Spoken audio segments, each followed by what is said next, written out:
You know, one of the most difficult questions I get a lot is, how do I know that God is real? Anybody talk to him this morning?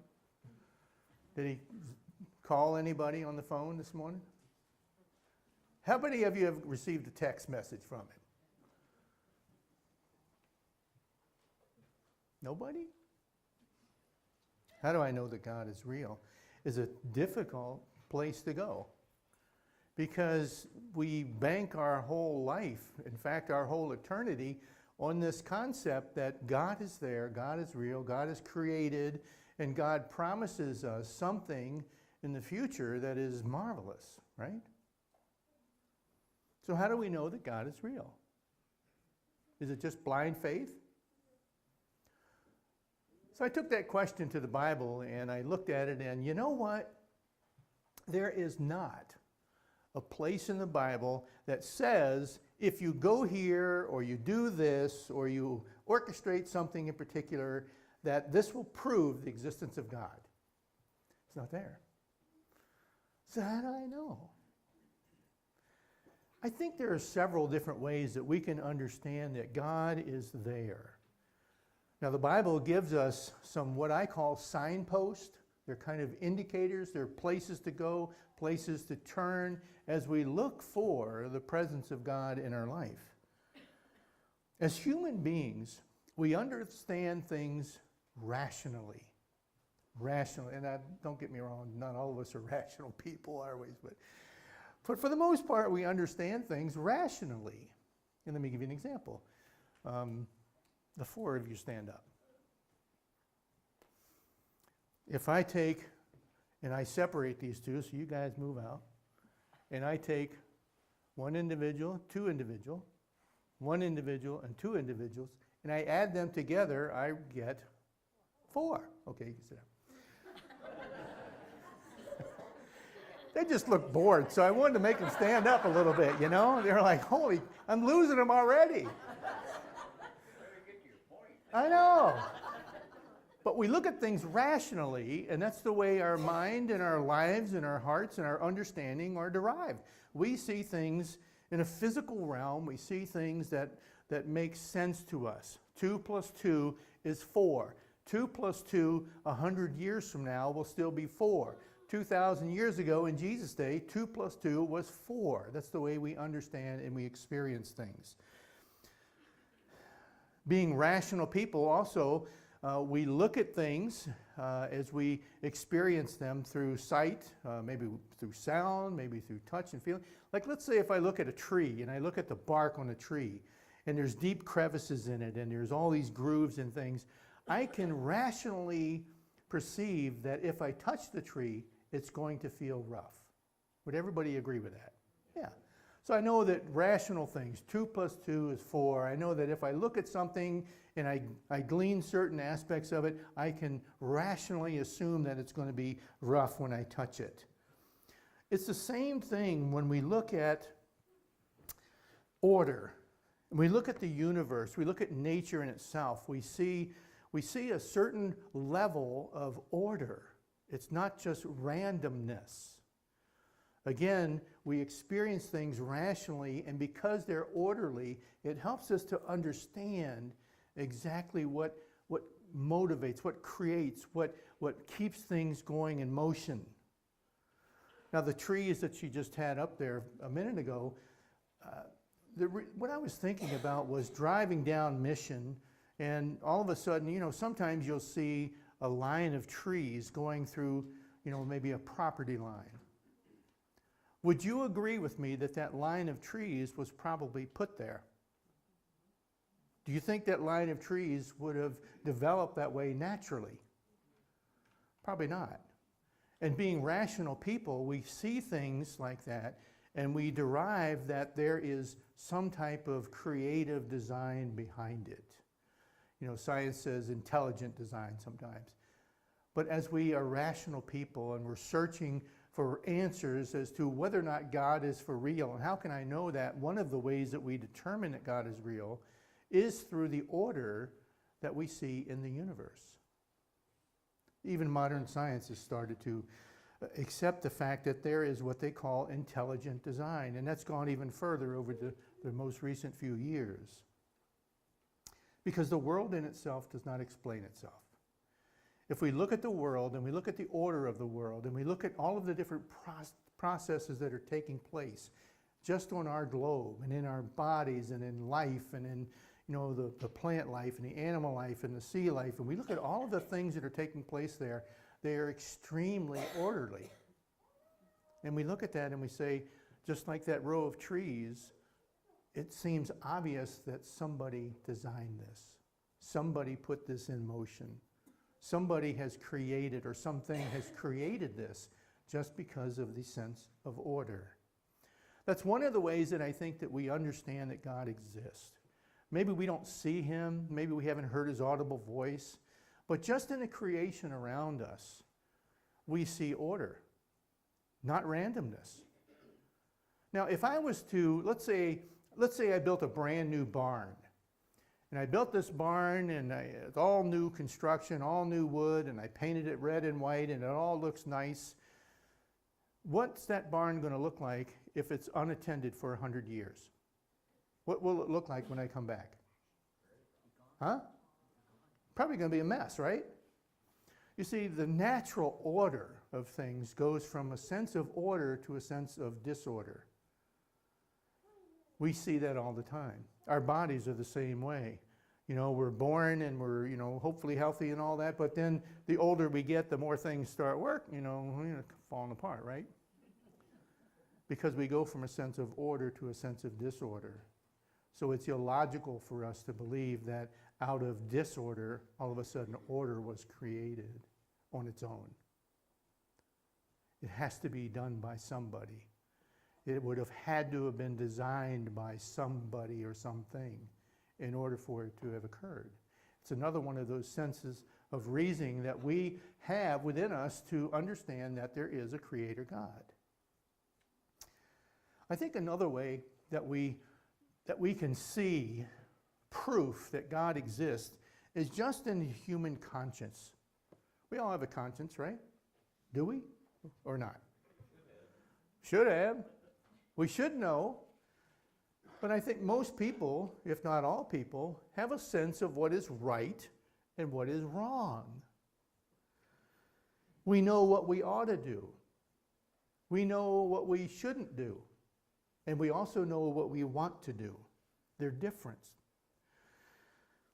You see, our consciences actually describe a series of order because we can categorize, and we do categorize things as acceptable or unacceptable, right and wrong. If the world and if the universe was created out of randomness, by these random events that took place, how could a conscious sense of right and wrong have developed from disorder? You see, again, I think that's part of the area of proof that God exists. Being created in his image, we have this sense of what is acceptable and what's right and what's wrong. It's part of the creation of God in each one of us. Why does humankind yearn for a sense of purpose? And why do we yearn for a sense of meaning in our life? You see, if humankind was the product of a meaningless world, how in the world would meaning ever have made it into the human conscious? Why would we search for it? Why wouldn't we simply be satisfied with this meaningless life, randomness? But nobody is. People they want purpose in life. They want meaning in life. They want to find their niches in life. How is it that we would ever have developed if we were simply random creations? It's that sense of order that takes place in the human heart that I think is part of the proof that God exists. Also, we can take a look at the personhood of Jesus. If you look at Jesus, his character was quite unique.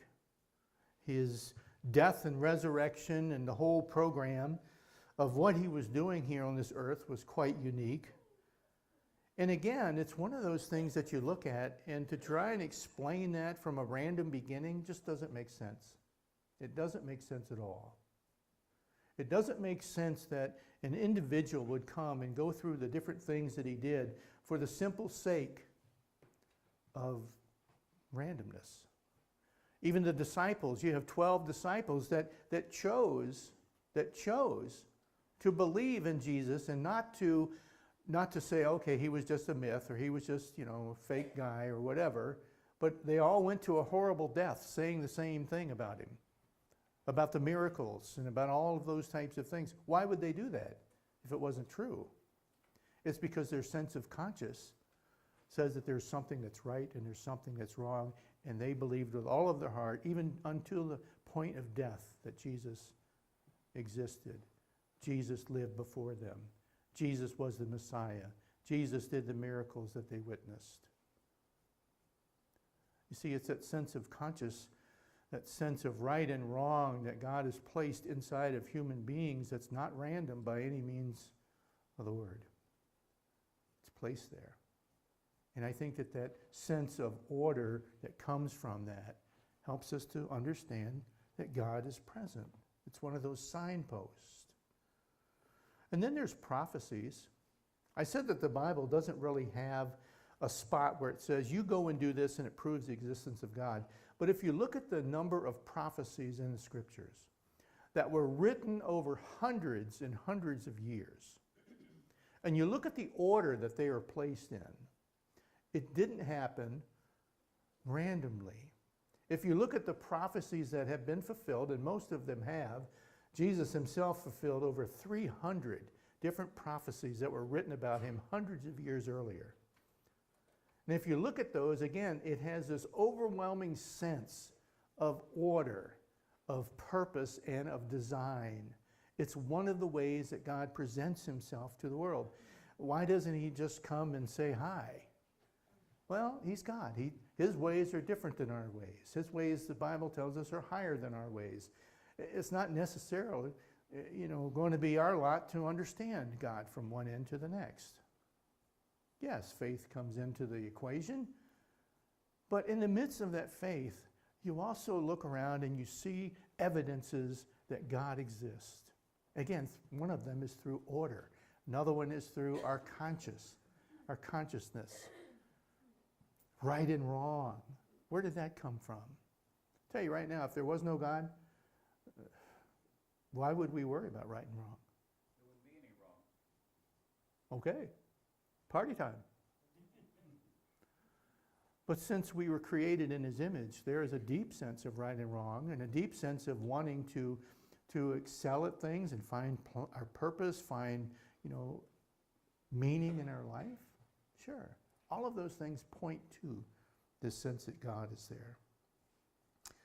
Some of the prophecies that Jesus fulfilled, were where he would be born, how he would die, his death, even the resurrection, and so many more. Again, I said 300. All of these things that were written hundreds of years earlier, and then all of a sudden this man shows up and does these miraculous things. It is a sense of order.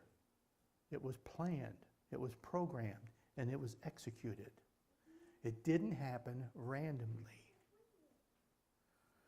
Another way I think that we understand the presence of God, the existence of God in life, is through invisibility. Now, I know that sounds strange, but the essence of everything that you and I are really is invisible. It really is. The only thing that we see is what's on the outside. You can see that I'm wearing, these clothes today, and I've got a face and a beard and all that kind of stuff. We see what's on the outside, but the essence of who Joe is really invisible, isn't it? Yeah, it's invisible. Things like my personality, my hopes, my dreams, my desires, love, faith, all of those types of things that really make up the essence of who I am is invisible. You can't touch it. You can't quantify it. You can't put it in a box, so to speak.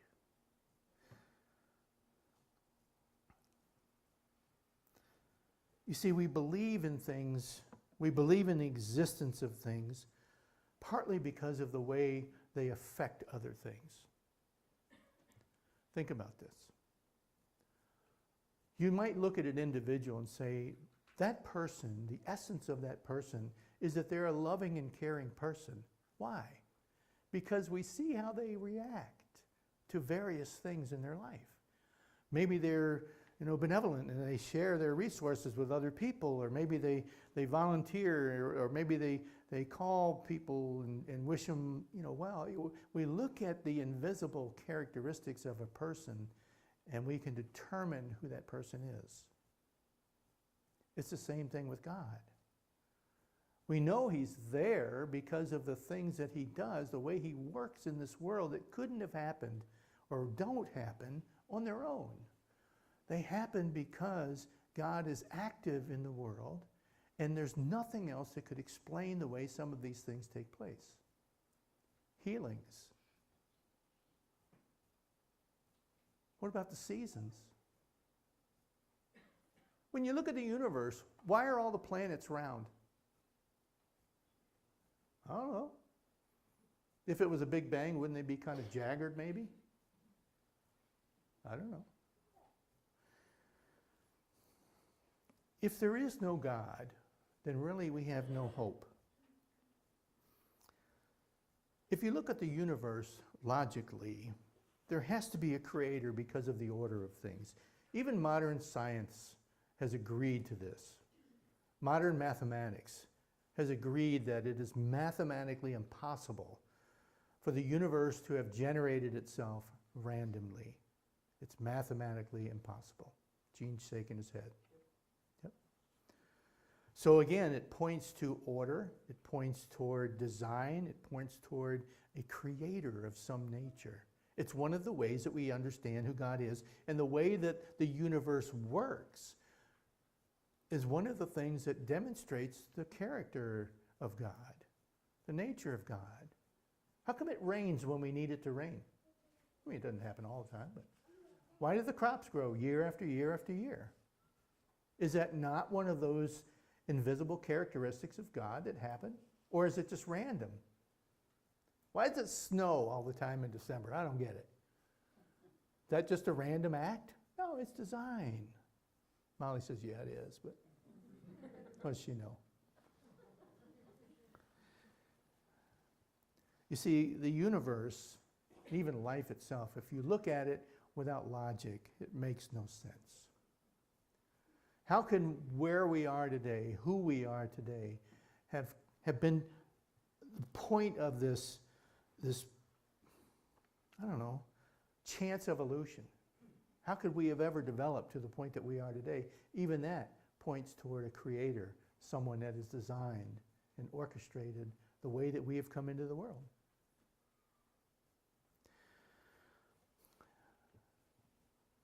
So it's a nice summer night, and you look over across the field and you see a bunch of dark clouds out there, and there's lightning in the distance, and you look again a few minutes later and it's getting closer.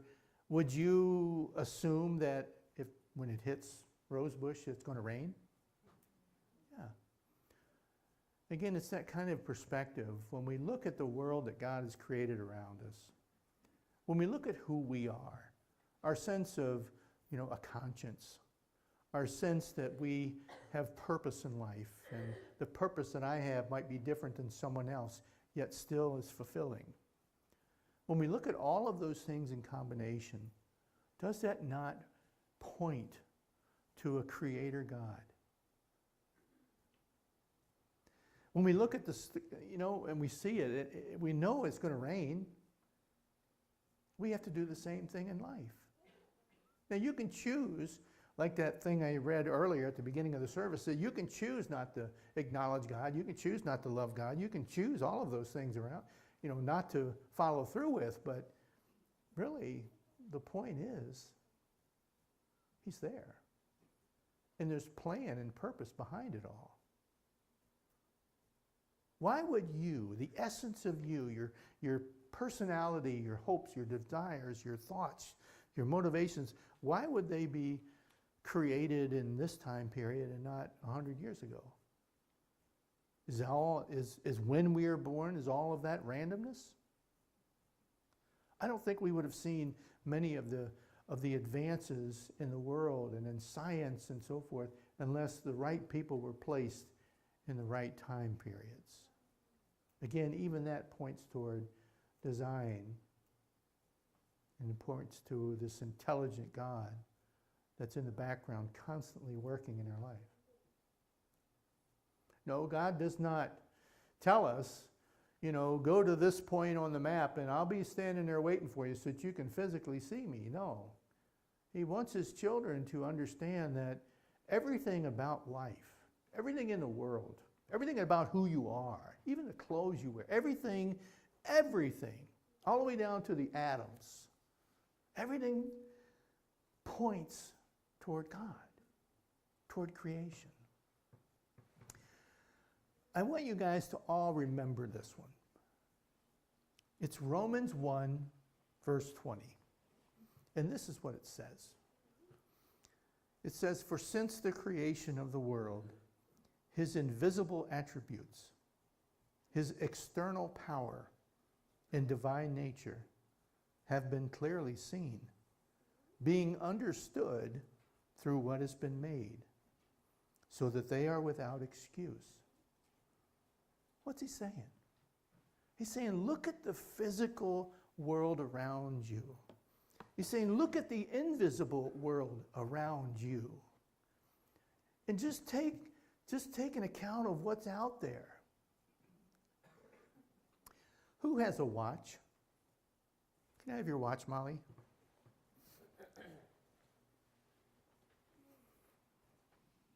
Do you think you're getting it back?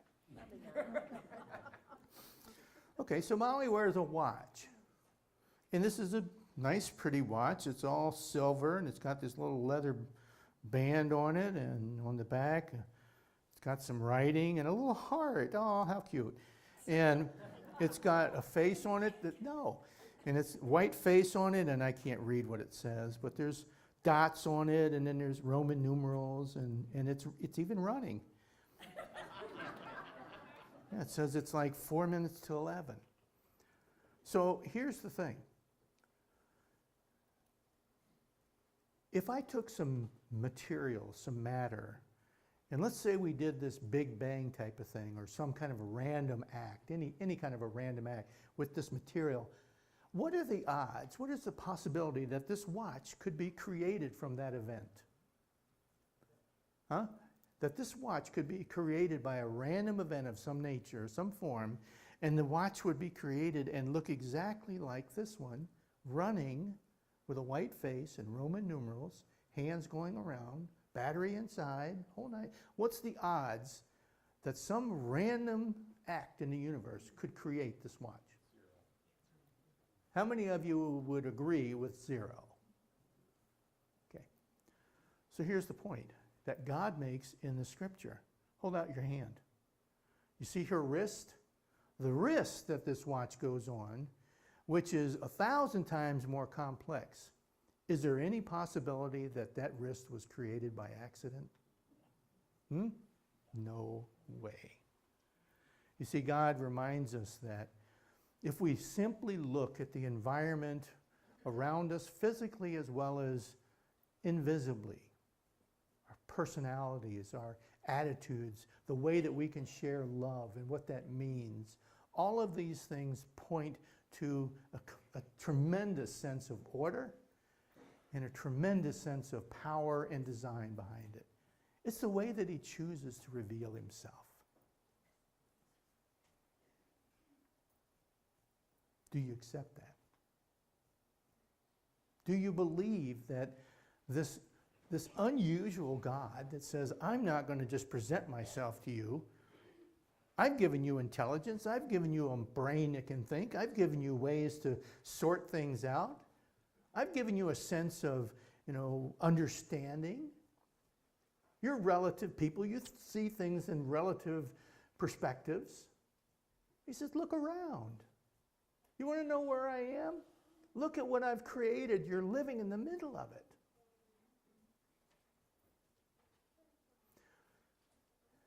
So that they are without excuse. That's the part that says, it's up to you. It's totally up to you. Father, I don't want to beat a dead horse into the ground, so I just pray that as we continue in our lives, that we would be more and more aware of the beautiful ways that you have created the universe, that you have created life, that you allow us to experience these things, these aspects of your own nature, like love and compassion and joy and purpose. I just pray, Lord, that we would know them to a deeper degree this week. And it is simply in the name of Jesus that I pray. Amen.